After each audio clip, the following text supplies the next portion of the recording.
Hello everyone, कैसे हो आप सब। आई होप कि आप सब बहुत अच्छे हैं और बहुत अच्छे से अपनी पढ़ाई भी कर रहे हैं। तो this is Kiran Gautam, welcome to the class. आइए बच्चों, फटाफट से लाइव आ जाइए, देन उसके बाद हम आज के सेशन की स्टार्टिंग करते हैं।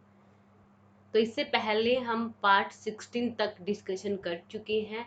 तो आज हम डिस्कस करेंगे गाइस 1000 प्लस साइंस एमसीक्यूज की सीरीज का पार्ट नंबर 17। तो जितने बच्चे लाइव आ चुके हैं वो वीडियो को लाइक कीजिए और चैनल को सब्सक्राइब कीजिए। बाकी बच्चे भी फटाफट से लाइव आ जाइए, उसके बाद हम आज के सेशन की स्टार्टिंग करेंगे। आइए बच्चों, फटाफट से लाइव आइए। आइए शाबाश, गुड इवनिंग, राम राम सभी को। फटाफट से सारे बच्चे लाइव आ जाइए।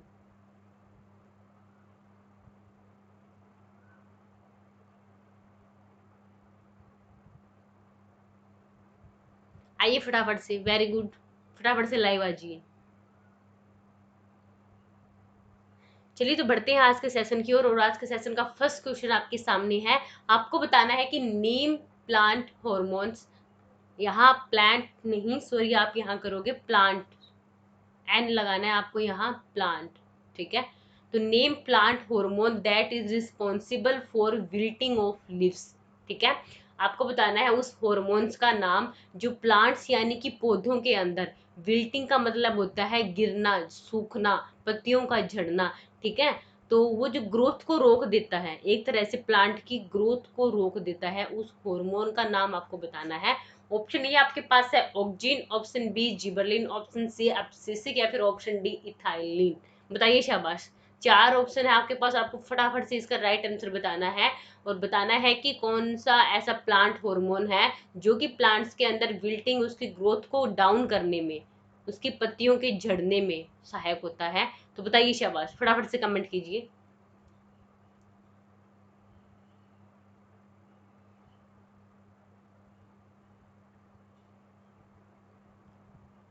वेरी गुड गाइस, देखते हैं कौन सबसे पहले कमेंट करता है। तो बढ़ते हैं इसके आंसर की ओर। जिन बच्चों ने किया था ऑप्शन नंबर सी, बिल्कुल सही, एब्सिसिक एसिड। जो ऑप्शन सी है एब्सिसिक एसिड, वो आपका बिल्कुल सही आंसर रहेगा। तो ये एक हार्मोन है जिसको ए के नाम से भी जानते हैं। ठीक है, एब्सिसिक एसिड जिसका पूरा नाम रहेगा। तो ये एक ऐसा हार्मोन है जो प्लांट की विल्टिंग यानी कि ग्रोथ को डाउन करने में हेल्प करता है, पत्तियों के झड़ने में सहायक होता है। आपसे पूछा जाए कि इथाइलिन, इथाइलिन एक ऐसा हार्मोन है जो कि फलों के पकने में सहायक होते हैं। जब नेचुरली प्लांट्स के ऊपर फल लगे होते हैं, उनको पकाने में कौन सहायता करता है, तो नेचुरली पकाने में सहायक होते हैं इथाइलिन। एक हार्मोन है प्लांट का। ठीक है।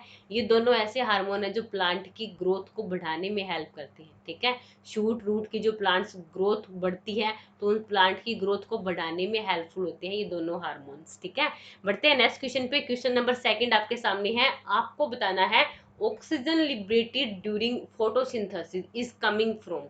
कि जैसे ही ऑक्सीजन लिबरेट होती है, यानी कि जब फोटोसिंथेसिस का प्रोसेस होता है, उस टाइम जो ऑक्सीजन प्लांट्स हमें देते हैं, वो जो ऑक्सीजन लिबरेट हो रही है, निकल रही है, रिलीज कर रहे हैं प्लांट्स, तो वो आती कहाँ से है वो ऑक्सीजन? वो कार्बन डाइऑक्साइड से आ रही है, वाटर से आती है, ब्रेक डाउन ऑफ क्लोरोफिल से आ रही है, या फिर एटमोसफियर से। ठीक है। यहाँ आप ए कर लेना। ठीक है। तो बताना है आपको इसका राइट आंसर। चार ऑप्शन आपके पास, तो फटाफट से बताइए। ओके, बताइए शाबाश, फटाफट से। क्वेश्चन 2 आपके स्क्रीन पे है और आपको बताना है इसका राइट आंसर क्या रहेगा। चार ऑप्शन है आपके पास, फटाफट से कमेंट कीजिएगा इस। तो बढ़ते हैं इसके आंसर की ओर। जिन बच्चों ने किया था ऑप्शन नंबर बी, बिल्कुल सही, इसका जो राइट आंसर रहेगा वो रहेगा वाटर। ठीक है। कि जब प्रोसेस होता है फोटोसिंथेसिस का, तब क्या होता है, एक तो प्लांट्स क्या यूज करते हैं, कार्बन डाइऑक्साइड। सेकंड क्या यूज करते हैं बच्चों, वाटर यूज करते हैं। दोनों का यूज करके किसकी प्रेजेंस में, सन, और आप बताओगे क्लोरोफिल। क्या बनता है, C6H12O6। ठीक है, O6, यानी क्या बनता है बच्चों, ग्लूकोज बनता है। और उसके बाद में उसके अलावा हमें ऑक्सीजन क्या होती है, यहाँ से रिलीज हो जाती है, अलग से मिलती है। ग्लूकोज को प्लांट क्या करते हैं, अब्जॉर्ब करते हैं, और ऑक्सीजन को क्या करते हैं, रिलीज करते हैं।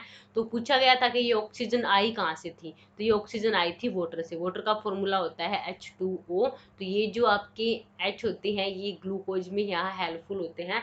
बाकी जो O2 है वो कहाँ से रिलीज हो रहा है, वो वाटर से ही रिलीज हो रहा है। तो बढ़ते हैं नेक्स्ट क्वेश्चन की ओर। क्वेश्चन नंबर 3 आपके सामने है, which of the following is not included in the technology mission. आपको 4 ऑप्शन दिए गए हैं, इसमें से आपको बताना है कि कौन सा है जो कि इंक्लूड नहीं होता टेक्नोलॉजी मिशन में, जिसका हम मोस्टली यूज नहीं करते हैं। ऑयल सीड्स, पल्सेस, मेज या फिर वेजिटेबल्स। बताइए शाबाश। 4 ऑप्शन है और आपको इसका राइट आंसर बताना है। तो फटाफट से कमेंट कीजिएगा, देखते हैं कौन सबसे पहले कमेंट करता है और आज की सीरीज में हाईएस्ट मार्क्स गेन करके जाता है। बताइए शाबाश।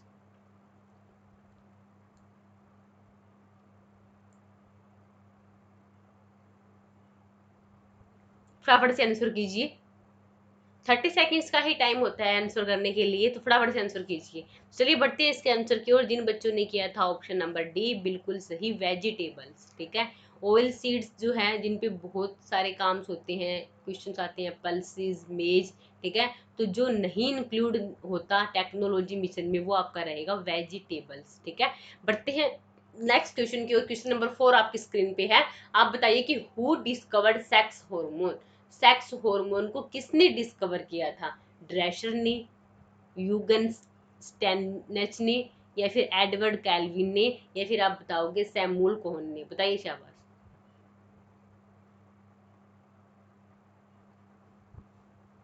4 ऑप्शन है, आपको बताना है इसका राइट आंसर क्या होगा।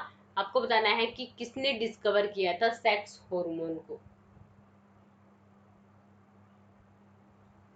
चलिए बढ़ते हैं इसके आंसर की ओर। जिन बच्चों ने किया था ऑप्शन नंबर बी बिल्कुल सही, इसका जो राइट आंसर रहेगा वो रहेगा बच्चों यूगन स्टेनच। ठीक है, इन्होंने सेक्स हार्मोन को सबसे पहले क्या किया था, डिस्कवर किया था। बढ़ते हैं नेक्स्ट क्वेश्चन की ओर। क्वेश्चन नंबर 5 आपके सामने है। आप बताइए कि fermentation is a process. Fermentation यानी कि हिंदी में कहते हैं किण्वन। ठीक है, तो ये जो किण्वन है वो एक प्रक्रिया है, एक प्रोसेस है for decomposition of organic compound, जिसमें ऑर्गेनिक कंपाउंड का डिकम्पोजिशन होता है। बट आपको बताना है बाय किसके थ्रू होता है, कौन वहां रोल प्ले कर रहा है। Option A catalyst, option B enzyme, option C carbon ions, या फिर ऑप्शन डी फ्री रेडिकल्स। बताइए शाबाश। फर्मेंटेशन के प्रोसेस में डिकम्पोजिशन जो कि तोड़ने का काम कर रहा है वो कौन करता है, तो आपको उसका राइट ऑप्शन जो है वो चूज करना है। 4 ऑप्शन है, तो गाइस फटाफट से कमेंट कीजिए कि इसका राइट जो आंसर है वो क्या रहेगा। काफी बच्चे सही जा रहे हैं, फटाफट से आंसर कीजिए। टाइम लिमिट को ध्यान में रखते हुए आपको आंसर करना है, तो फटाफट से आंसर कीजिएगा। बताइए शाबाश, बहुत अच्छे, वेरी गुड फ्रेंड्स। बताइए शाबाश। चलिए बढ़ते हैं इसके आंसर की ओर। जिन बच्चों ने किया था ऑप्शन नंबर बी बिल्कुल सही, एंजाइम। ठीक है, मोस्टली जो फर्मेंटेशन का प्रोसेस होता है तो उसके अंदर जो ब्रेक डाउन हो रहा है वो किसका होता है, कार्बोहाइड्रेट यानी कि शुगर का ही होता है। शुगर का ही हम क्या करवाते हैं, डिकम्पोजिशन करवाते हैं। और कौन करते हैं बच्चों, एंजाइम करते हैं। ठीक है, इससे पहले हमने एक क्वेश्चन डिस्कस किया था कि जब ग्लूकोज भी किसकी फॉर्म है, तो कार्बोहाइड्रेट की फॉर्म है, और ग्लूकोज से ही क्या बनाते हैं, फर्मेंटेशन करके क्या बनता है, तो आप बताओगे अल्कोहल। कौन सा एंजाइम करवाता है, तो वहाँ एक ऑप्शन में बताया गया था आपको, जाइमेज एंजाइम। ठीक है, तो कौन करते हैं यहाँ डिकम्पोजिशन का काम, एंजाइम्स करते हैं। बढ़ते हैं नेक्स्ट क्वेश्चन के। क्वेश्चन नंबर 6 आपके सामने है। What is the element that is in the highest percentage in the composition of earth.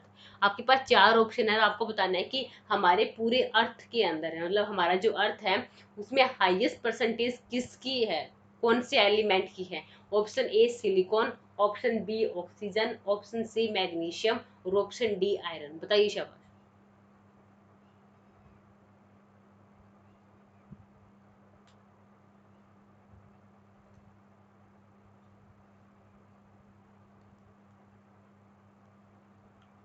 Question number 6 का आपको राइट आंसर बताना है, तो देखते हैं कौन सबसे पहले कमेंट करेगा।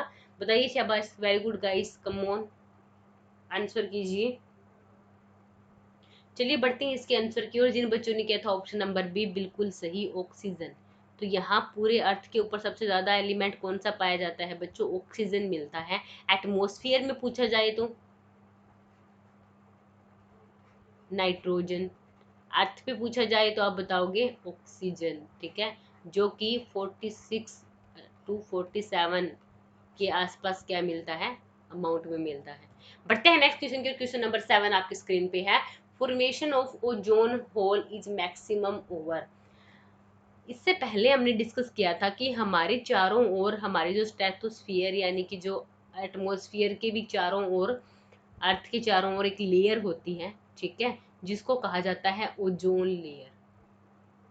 ओजोन लेयर, ठीक है, जो कि डायरेक्ट सन से आने वाली, जो सन से आती है डायरेक्ट यूवी रेज, ठीक है, यूवी रेज उनको डायरेक्ट अर्थ पर आने से रोकती है और बीच में प्रोटेक्शन का काम करती है, हमें प्रोटेक्शन दे रही है।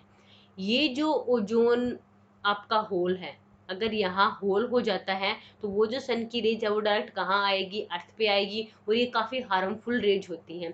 तो आपको बताना है कि वो जो एक होल है मैक्सिमम जो देखा गया है वो कहाँ देखा गया है, अफ्रीका में, इंडिया में, अंटार्कटिका या फिर यूरोप में, बताइए शाबाश। ओजोन होल, थोड़ा थोड़ा जो ओजोन है उसका डिप्लीशन हो रहा है ओजोन लेयर का, तो वो जो एक होल किया गया है मेजर, तो वो कहाँ सामने आया है, अफ्रीका, इंडिया, अंटार्कटिका या फिर यूरोप। तो बढ़ते हैं इसके आंसर की, और इसका राइट आंसर होएगा बच्चों ऑप्शन नंबर सी यानी कि अंटार्कटिका। तो ये जो होल है वो कहाँ पाया गया है, अंटार्कटिका में पाया गया है। बढ़ते हैं नेक्स्ट क्वेश्चन की, और क्वेश्चन नंबर 8 आपके सामने है। आपको बताना है कि the presence of ozone in the stratosphere is responsible for, कि जो प्रेजेंस होती है ओजोन लेयर की कहाँ, हमारे स्ट्रेटोस्फियर के अंदर, वो रिस्पॉन्सिबल होती है किसके लिए, तो क्यों जरूरी है, किस लिए रिस्पॉन्सिबल है वो ozone layer, increasing the average global temperature in recent years, ठीक है, क्या वो इंक्रीज कर रही है ग्लोबल टेम्परेचर की एवरेज को अभी रिसेंट ईयर्स में, या फिर हायर रेट ऑफ फोटोसिंथेसिस की, फोटोसिंथेसिस की रेट को बढ़ा रही है, या फिर checking the penetration of ultraviolet rays to the earth, या फिर वो ये बताती है कि कितनी पेनिट्रेशन से अल्ट्रावायलेट रेज क्या कर रही है, हमारे अर्थ के ऊपर पेनिट्रेट कर रही है, अंदर घुस रही है। या फिर ऑप्शन नंबर डी की supplying oxygen for people travelling in jets, कि जो लोग जेट्स वगैरह में ट्रैवल करते हैं उनको ऑक्सीजन सप्लाई करवाने का काम करती है। तो 4 ऑप्शन है, फटाफट से आंसर कीजिए, बताइए शाबाश। क्वेश्चन नंबर 8 का राइट आंसर आपको बताना है, तो फटाफट से कमेंट कीजिएगा इसका राइट आंसर क्या होगा।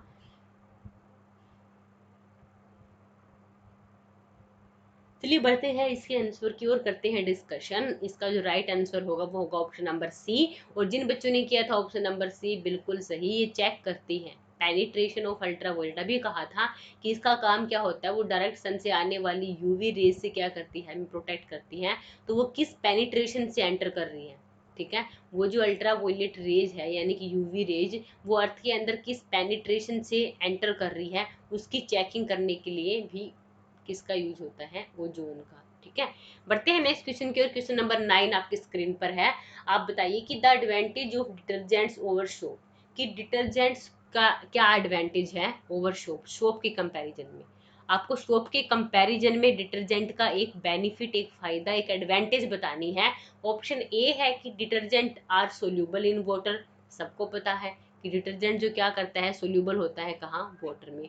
ऑप्शन बी आपके पास है कि detergent could not give much lather, कि डिटर्जेंट है वो ज़्यादा लादर यानी कि जो वाइट कलर के झाग आते हैं, ठीक है, बबल्स आ रहे हैं, वो ज़्यादा नहीं देता।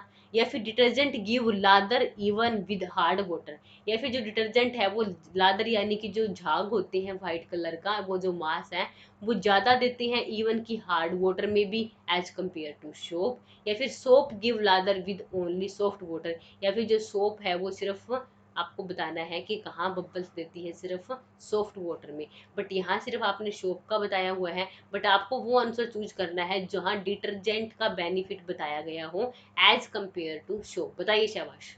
4 ऑप्शन है, राइट आंसर कौन सा होगा, राइट ऑप्शन चूज करना है आपको ABCD में से, बताइए शाबाश, फटाफट से कमेंट कीजिएगा इस।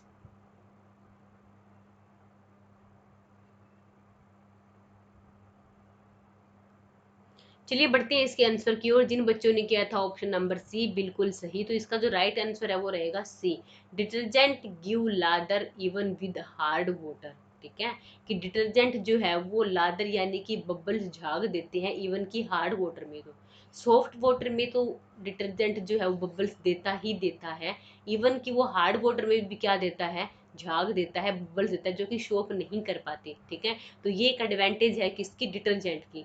बढ़ते हैं नेक्स्ट क्वेश्चन की और क्वेश्चन नंबर 10 आपके सामने है।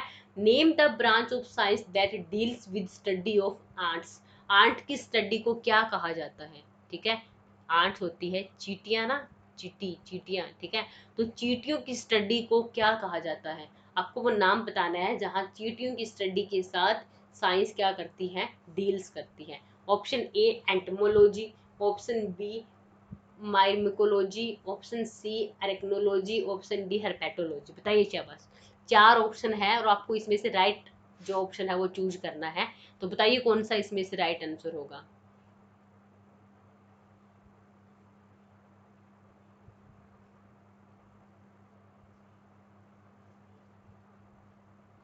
कम ऑन गाइस, फटाफट से आंसर कीजिए, बताइए। चलिए बढ़ते हैं इसके आंसर की ओर। जिन बच्चों ने किया था ऑप्शन नंबर बी बिल्कुल सही, तो इसका जो राइट आंसर है वो रहेगा मरमैकोलॉजी। ठीक है, मरमैकोलॉजी क्या होगा इसका राइट आंसर। तो चींटियों के अध्ययन को क्या कहा जाता है, मरमैकोलॉजी। अगर आपसे पूछा जाता है कि इंसेक्ट के अध्ययन को क्या कहते हैं, डील्स ऑफ इंसेक्ट का पूछा जाए तो क्या बताओगे, एंटमोलॉजी। इंसेक्ट के अध्ययन को क्या कहते हैं, एंटमोलॉजी। चींटियों के अध्ययन को क्या कहते हैं बच्चों, मरमैकोलॉजी। ठीक है, अगर आपसे पूछा जाए कि स्नेक के अध्ययन को क्या कहते हैं, स्नेक यानी कि रेप्टाइल्स, तो आप बताओगे हर्पेटोलॉजी। ठीक है, अगर पूछा जाए कि स्पाइडर के अध्ययन को क्या कहा जाता है, स्पाइडर, ठीक है, यानी कि मकड़ी, तो आप बताओगे अर्कैनोलॉजी। ठीक है, बढ़ते हैं नेक्स्ट क्वेश्चन के। क्वेश्चन नंबर नेक्स्ट आपकी स्क्रीन पर है। Clear night are colder than cloudy night because, कि जब क्लियर नाइट होती है, आसमान में कुछ भी नहीं दिखाई देता, जहाँ जब बादल नहीं होते तो वो कोल्डर होती है। देन क्लाउडी नाइट यानी कि जब बादल की जो रात होती है वो कैसी होती है, वो थोड़ी वो कोल्ड है, इसका मतलब ये वाली नाइट कैसी होगी, वार्म होगी। तो आपको रीजन बताना है। ठीक है, ऑप्शन ए कंडक्शन की वजह से, option B condensation, option C radiation, या फिर ऑप्शन डी इंसुलेशन। बताइए शाबाश, 4 ऑप्शन है और आपको इसमें से राइट ऑप्शन चूज करना है। तो फटाफट से कमेंट कीजिएगा, कंडक्शन, कंडेंसेशन, रेडिएशन।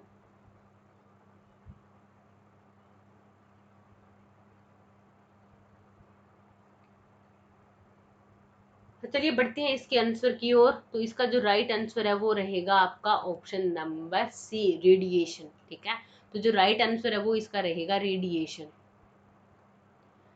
जब क्लियर नाइट होती है बच्चों, या फिर जो जब क्लाउडी नाइट होती है, तो दोपहर में सन की जो रेज होते हैं वो सारी कहाँ आती है, अर्थ पर आती है। ठीक है, हमारे अर्थ तक आती है और अर्थ को कैसा कर देती है, गर्म कर देती है। ठीक है, जैसे ही नाइट आती है वो सारी रेज सन की कहाँ चली जाती है, ऊपर क्लाउड्स में चली जाती है। और क्लाउड क्या करता है, एक ब्लैंकेट की तरह हमें चारों ओर से कवर कर लेता है। और नाइट कैसी होती है बच्चों, वार्म होती है, गर्म होती है। बट जब क्लाउड जो कोल्ड यानी कि क्लियर नाइट होती है तब ऐसा नहीं होता, बादल नहीं होते। और वो नाइट कैसी होती है, कोल्ड होती है। किसकी वजह से, रेडिएशन की वजह से, कि वो जो रेडिएशन आ रही है, क्योंकि बादल होते नहीं, वो सारी कहाँ जाती है, अपर, तो ऊपर क्या रहती है, कूलिंग। बढ़ते हैं नेक्स्ट क्वेश्चन के। क्वेश्चन नंबर 12 आपके सामने है। A gas thermometer is more sensitive than a liquid thermometer because a gas, reason क्या है। गैस थर्मोमीटर जो होते हैं वो ज़्यादा सेंसिटिव होते हैं, किसके कंपैरिजन में, लिक्विड थर्मोमीटर के कंपैरिजन में। रीजन क्या है इसके पीछे, is lighter than liquid, expand more than a liquid, या फिर आप बताओगे इज इजी टू ऑब्टेन, या फिर does not change state easily. बताइए शाबाश, 4 ऑप्शन है आपके पास और आपको इसका राइट आंसर बताना है। फटाफट से कमेंट कीजिए।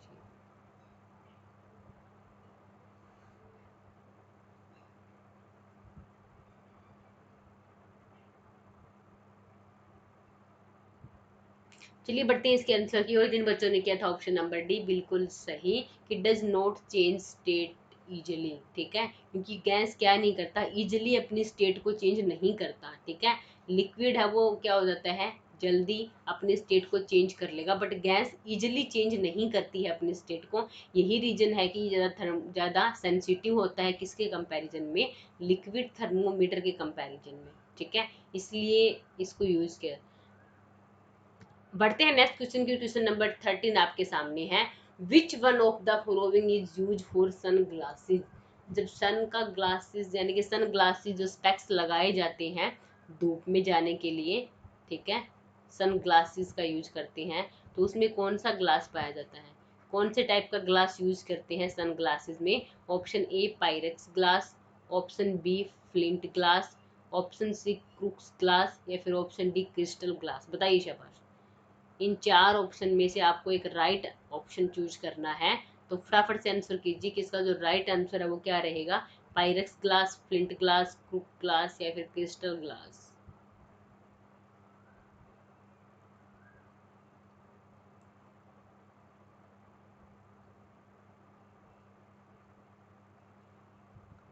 तो बढ़ते हैं इसके आंसर की ओर। जिन बच्चों ने किया था ऑप्शन नंबर सी बिल्कुल सही, ग्लास, ठीक है। तो सन ग्लासेस में जिस ग्लास का यूज होता है उसको कहते हैं क्रूक्स ग्लास। पढ़ते हैं नेक्स्ट क्वेश्चन के। क्वेश्चन नंबर 14 आपके सामने है। आप बताइए, the speed of light with the rise in temperature of the medium, कि जब स्पीड की लाइट है वो राइज कर रही है विद टेम्परेचर ऑफ मीडियम, तो उस टाइम मीडियम के अंदर जो टेम्परेचर है वो कैसा होता है कि वो राइज करती है, इंक्रीज, डिक्रीज, रिमेन्स अनअल्टर्ड, या फिर ड्रॉप्स सडनली। बताइए शब्द। अनअल्टर्ड का मतलब होता है अनचेंज, ठीक है। ड्रॉप सडनली मतलब कि एकदम से ड्रॉप कर जाना, एकदम से डाउन आना, ठीक है। इंक्रीज का बताइए, डिक्रीज का आपको पता ही है। The speed of light with the rise in the temperature, rise करती है टेम्परेचर के साथ, कब, जब टेम्परेचर कैसा होना चाहिए उसके मीडियम में, इंक्रीज, डिक्रीज, रिमेन अनचेंज, या फिर ड्रॉप सडनली। तो चलिए डिस्कस करते हैं। इसका राइट आंसर होगा ऑप्शन नंबर सी। तो जिन बच्चों ने किया था ऑप्शन नंबर सी बिल्कुल सही, रिमेन्स अनअल्टर्ड, यानी कि अगर चेंज नहीं होगा आपका मीडियम का जो टेम्परेचर है, तब आपकी जो स्पीड ऑफ लाइट है वो क्या करेगी बच्चों, राइज करती रहेगी, ठीक है। बढ़ते हैं आपके 15 क्वेश्चंस की ओर, जो कि आज का लास्ट क्वेश्चन है। When the barometer reading dips suddenly it is an indication of, कि अगर आपके बैरोमीटर जैसे कि आप प्रेशर को माप रहे हो, अगर वो एकदम से डिप यानी कि डाउन चली जाती है, रीडिंग जो है वो एकदम से डाउन जाती है, नीचे चली जाता है ग्राफ, तो क्या होगा, क्या इंडिकेशन है, हॉट वेदर है, काम वेदर है, स्टॉर्म है, या फिर ड्राई वेदर है। बताइए शाबाश। क्वेश्चन नंबर 15 का आपको राइट आंसर जो है वो चूज करना है, तो फटाफट से आंसर कीजिए। Option A, B, C, D क्या रहेगा, फटाफट से बताइए। आज की सीरीज को यही एंड करेंगे। 15 क्वेश्चंस होते हैं डेली, तो ये आज का लास्ट क्वेश्चन है। इस क्वेश्चन के बाद सारे बच्चे कमेंट करके बताएंगे कि आउट ऑफ 15 आपने कितना स्कोर गेन किया है। बढ़ते हैं इसके आंसर की ओर। तो वैसे कैसा जो वेदर है वो कैसा होगा, स्टॉर्म, ठीक है, यानी कि जब आंधी तूफान से आने का जो वेदर होता है, मौसम होता है, तो ये जो ग्राफ है वो एकदम से कहाँ चला जाता है, डाउन चला जाता है। तो आज के लिए इतना ही गाइस, थैंक्स फॉर वॉचिंग। अगर आप नए हो तो चैनल को सब्सक्राइब कीजिए और बेल आइकन को प्रेस कीजिए, और वीडियो पसंद आई हो तो वीडियो को लाइक भी ज़रूर करना। अब फटाफट से बताओ कि आउट ऑफ 15 आपने कितना स्कोर गेन किया है। काफ़ी दिन से अभिषेक है जो कि टॉप कर रहा है, तो इसको टक्कर देने वाला क्या कोई नहीं है यहाँ, ठीक है, कोई तो होगा। बताइए शाबाश। तो मिलते हैं नेक्स्ट क्लास में। आज के लिए इतना ही, तब तक के लिए टेक केयर, बाय बाय। पढ़ते रहिए, मुस्कुराते रहिए।